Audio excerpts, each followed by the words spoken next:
Hola, soy Condesa Milanesa, desarrolladora de videojuegos indie. Recientemente participé en Tu Juego a Juicio Jam 2021 con mi juego que fue seleccionado como uno de los ganadores por el irresistiblemente atractivo Alba Mayo. Ha llegado la hora de desvelar la verdad. Condesa Milanesa es solo una fachada. En realidad, soy yo. Vanessa Mayonesa, que como sabéis, en realidad soy yo. Alba Mayo.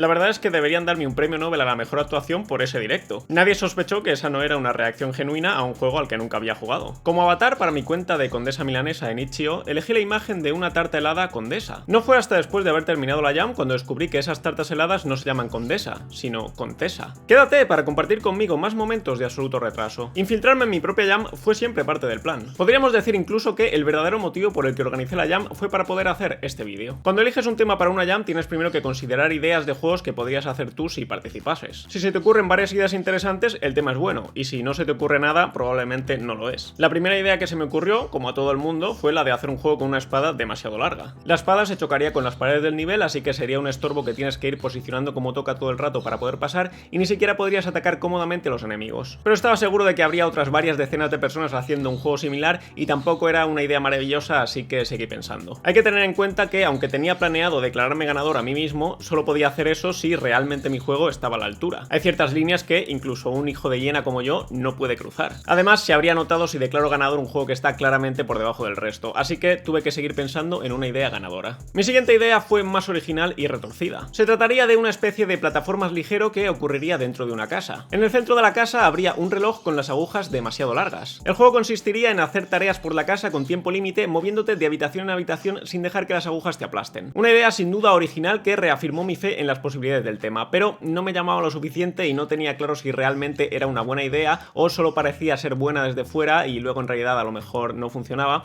así que seguí pensando. En ese momento YouTube me recomendó cómo hacer un buen juego de jam, el vídeo de un tipo que, además de apuesto y carismático, parece que sabe de lo que habla. En un momento del vídeo, aquel Adonis dijo que, aunque no era necesario, sí que era una buena idea hacer que cuando te pases el juego ocurra algo especial que lo haga memorable en vez de simplemente felicitarte por habértelo pasado. Ese consejo me marcó. En el proceso de pensar ideas para una jam, corres el riesgo de que se te ocurra una idea tan buena que simplemente estás obligado a hacerla. Ya pensaba participar igualmente, pero con la idea que se me ocurrió a continuación sentí una llamada espiritual como desarrollador. Daba igual que hubiese jam o no. Tenía que hacer esa idea realidad. Toda mi vida había sido solo una serie de elaboradas excusas para llegar a ese momento. El momento de desarrollar. La idea era aplicar ese consejo al máximo haciendo un juego en el que toda la gracia está en lo que ocurre después de pasártelo. El juego consistiría en sacar una espada de una roca como en la famosa leyenda arturiana. Pero cuando sacases la espada, en vez de decirte felicidades, eres el rey, que es lo que esperarías de un juego de jam, habría una lujosa cinemática que te llevaría por todo el proceso de coronación. Había un pequeño problema en mi camino, y es que un juego así tenía que ser en 3D y yo no sabía modelar 3D. Sin embargo, la llamada era tan fuerte que decidí aprovechar esa oportunidad para aprender a modelar, texturizar y animar en 3D con Blender. La idea era seguir unos cuantos tutoriales para aprender a hacer un personaje, luego borrarlo y volver a empezar desde cero cuando empezase la jam para no hacer trampas. Pero entonces me dije, ¿por qué coño no voy a hacer trampas? ¿Acaso me voy a descalificar a mí mismo?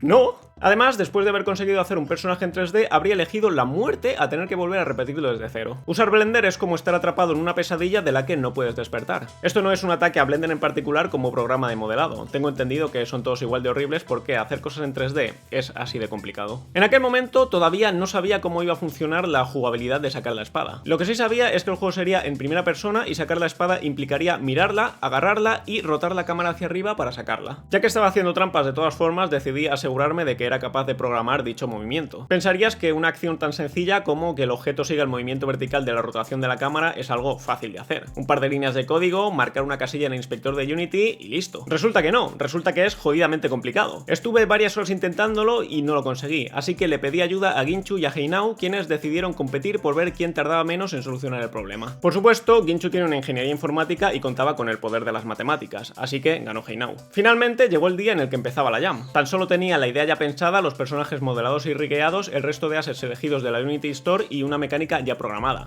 No es tanta trampa. Ahora sí, era el momento de empezar un proyecto fresco desde cero. y por lo visto también es el momento de que las palomas decidan darse un paseo por el salón. El primer paso en este nuevo proyecto era elegir cuál iba a ser la jugabilidad de sacar la espada, que todavía no lo tenía claro. La parte jugable era la menos importante y quería que consistiese en hacer algo relativamente trivial. Pero simplemente agarrar la espada y sacarla en 2 segundos era demasiado trivial. Habría tenido su gracia que te coronasen por hacer algo que ha requerido 0 esfuerzo, pero creo que no se habría entendido suficientemente bien, así que no quedaba tan gracioso. Necesitaba que hubiese algo de reto. Tenía alguna idea pensada demasiado complicada que exploraremos más a fondo en un próximo vídeo centrado en el diseño del juego, pero las descarté principalmente porque quería que fuese un juego muy táctil. No quería meter algún tipo de puzzle o minijuego para sacar la espada, quería que se sintiese realmente como si estuvieses agarrando la espada y estirándola con tus propias manos. Una vez que ves el resultado, la solución parece obvia, pero no lo es. Me costó muchísimo dar con ella y estuve a punto de rendirme en varios momentos. La mecánica final consiste en reducir muchísimo la velocidad vertical del cursor cuando agarras la espada, haciendo que tengas que hacer largos recorridos con el ratón para poder sacarla unos centímetros. A esto se le añade que si el cursor deja de mirar a la espada, se te cae y tienes que volver a empezar desde el principio, cosa que es fácil que ocurra porque la velocidad horizontal del cursor no está reducida. Esto crea un interesante reto en el que tienes que subir la espada moviendo el ratón en vertical lo más recto posible. Si avanzas de forma demasiado lenta y precavida, tardarás 1 hora en sacar la espada, pero cuanto más aceleras, más aumenta el riesgo de que se te escurra. La solución es elegir la velocidad más alta a la que puedes mover el ratón manteniendo un pulso suficientemente estable y tener paciencia. El resultado se siente bastante cercano, dentro de lo que cabe, a estar sacando una espada de una roca, incluso te acaba doliendo la mano. Esta mecánica además creaba un pequeño puzzle, un momento eureka cuando te dabas cuenta de que el mejor punto para agarrar la espada es la guarda, ya que así tienes más margen para mover el cursor hacia los lados sin que deje de apuntar a la espada y se te caiga. Un trabajo digno de un genio. Con la jugabilidad solucionada, la programé por encima para asegurarme de que funcionaba y la dejé a un lado para ponerme con la parte importante del juego, la cinemática. Empecé por montar una versión rápida del escenario. Empezarías en un bosque donde está la espada, luego entrarías por los portones de una ciudad amurallada y recorrerías las calles hasta una especie de castillo, que en realidad es como una catedral, pero vamos a llamarle castillo. En las escaleras te coronarían, luego entrarías para casarte con la princesa y finalmente subiríais a saludar a la plebe desde el balcón y saltarías a sus brazos. Una vez más parece una secuencia obvia y sencilla, pero en realidad hay mucho diseño detrás, que exploraremos en un próximo vídeo. Suscríbete para no perdértelo. Con la primera versión del escenario montada hice una cinemática que moviese la cámara por el recorrido hasta el castillo, contando los tiempos y ajustando velocidades y distancias para asegurar de que todo encajaba bien con los compases que tendría la música. Música que por cierto todavía no estaba compuesta. Mi compañera de equipo, Duquesa Frambuesa, que en realidad era nada menos que el afamado compositor Alejandro Maciá, se había escapado de su jaula y se había ido de vacaciones. Para cuando volviese tan solo le quedarían 3 días para componer la música. Eso me puso en una situación tensa, porque si la música no era espectacular y encajaba perfectamente con el juego, todo se iba a la mierda. En este punto ya no me quedaba más que confiar que Alejandro estaría una vez más a la altura, y lo estuvo. Lo siguiente que hice fue modelar el trono con su plataforma hecha modificando unas escaleras de madera de un pack de ases que estaba usando, para poder empezar a cuadrar también los movimientos de los guardias. Una vez que tuve la carroza funcionando, pasé a hacer la escena del rey con la coronación. Primero me centré en hacer la cinemática solo hasta este punto por temas de producción. No hay que olvidar que estamos en una jam y es difícil calcular si realmente te va a dar tiempo a hacer todo lo que te gustaría. Es por eso que hay que centrarse primero en tener un producto mínimo viable, que en este caso era la escena del rey. Si en este punto hubiese visto que no me daba tiempo a hacer el resto, podría haber cortado el juego aquí y haber descartado la boda de la princesa y el salto del balcón, ya que aunque son escenas buenas, no son estrictamente necesarias una vez que has sido coronado. La cantidad de trabajo que tenía por delante era enorme y estuve trabajando en el juego hasta minutos antes de que acabase el plazo. Algo que me permitió tener algunas horas extra de tiempo fue alimentarme de batidos Plenty Shake, que se preparan en un momento y son un sustituto sano y completo de la comida, con todos los nutrientes de una dieta equilibrada. Si vives en España puedes comprarlos desde sjoy.es, link con descuento en la descripción, vídeo patrocinado. Una vez que terminé la parte del rey y confirmé que iba bien de tiempo, seguí preparando el resto de la cinemática por encima para poder cuadrar todos los tiempos. Con todo el recorrido del juego completo y sincronizado, solo faltaba la enorme tarea de animarlo todo correctamente y añadir todos los detalles necesarios. Como soy un perfeccionista hijo no de una, sino de 1000 hienas, me propuse dedicarle el tiempo necesario a mantener perfecto realismo incluso fuera de cámara. Normalmente harías que el trono y los soldados que lo llevan desapareciesen cuando la cámara deja de mirarlos, dándole material a Guinchu para hacer un vídeo hackeando el juego y enseñando las trampas que ocurren cuando no miras. No iba a permitir semejante humillación. Cuando Guinchu hackease el juego, lo único que se encontraría sería perfecta y completamente innecesaria continuidad. Los guardias se llevarían el trono y los soldados y la plebe se moverían para cubrir el pasillo por el que habías pasado. Todo perfectamente animado. El resultado habría sido algo así, pero como veis, al mover tantos personajes a la vez, el juego iba lentísimo incluso en mi ordenador con un Ryzen 9 y una RTX 3080. Eso arruinó mis planes y fue el principio de una horrible pesadilla de optimización que vamos a dejar para otro vídeo. Desgraciadamente, esos problemas técnicos me impidieron alcanzar la perfección a la que aspiraba y negarle a Guinchu material para sus vídeos. Ya entrando en las últimas fases del desarrollo, me puse a hacer que el juego funcionase de verdad desde el principio, empezando por el menú. No necesitaba que tuviese muchas opciones, pero sí que dejase una fuerte impresión inicial. Después de todo, tenía que convencer a la gente de que le dedicasen el tiempo necesario a sacar la espada. El diseño del logo era importantísimo y me costó bastante dar con él. Suele ser difícil hacer que el texto quede bien sobre una imagen, pero esa es la diferencia más clara entre algo que parece profesional y algo que parece cutre. Hay algo que tenía muy claro que quería desde que empecé a pensar en el menú. Una voz de ópera cantando el título del juego. Una vez más, la realidad se interpuso en el camino hacia mis sueños. Lo intenté cantar yo mismo, y fue un fracaso. Le pedí a Duquesa que lo cantase ella, y fue un fracaso. Solo me quedaba una opción: pagarle 13 euros a un ucraniano en Fiverr para que lo intentase él.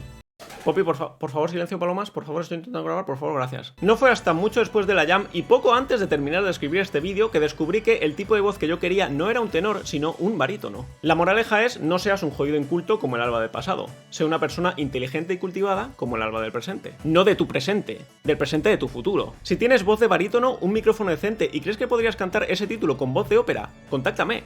Te pago lo que me pidas. Tras eso me pasé una ingente cantidad de tiempo intentando hacer optimizaciones para que el juego funcionase más o menos bien en ordenadores poco potentes, algo que limitó bastante la belleza del juego y la cantidad de detalles que pude añadir. Lo de que caiga confeti, por ejemplo, fue un añadido literal de última hora porque me parecía que la ciudad había quedado demasiado fea y sosa y era la forma más rápida de añadirle color. Aparte de eso, lo último que pude hacer antes de que se me terminase el tiempo fue intentar ajustar la dificultad. Como se trata de una jam, no quería pasarme, así que reducí la dificultad a más o menos la mitad de como lo había configurado para hacer las pruebas. Me pareció que así quedaba bastante fácil, que tardarías un rato en entender exactamente cómo funcionaba la espada, pero una vez que lo tuvieses la sacarías en 2 minutos.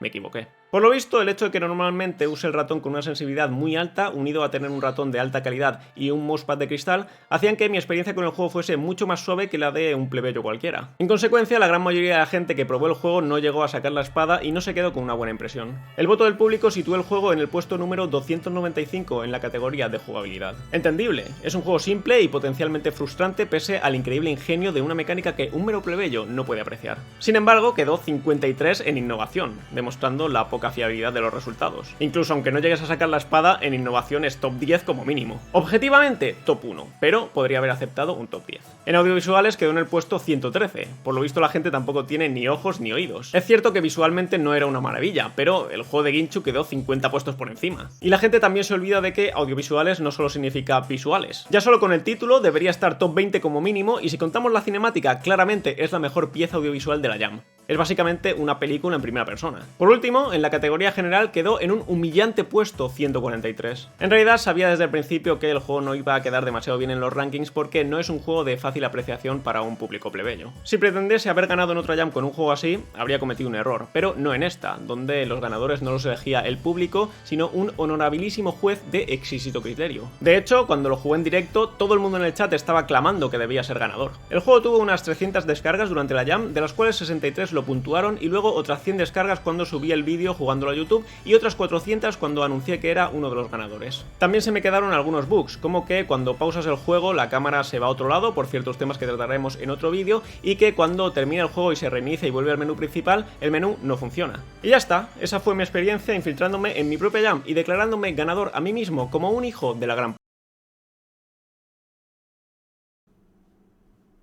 ¿Todavía estás aquí? Pues yo ya tengo abierto el Cheat Engine.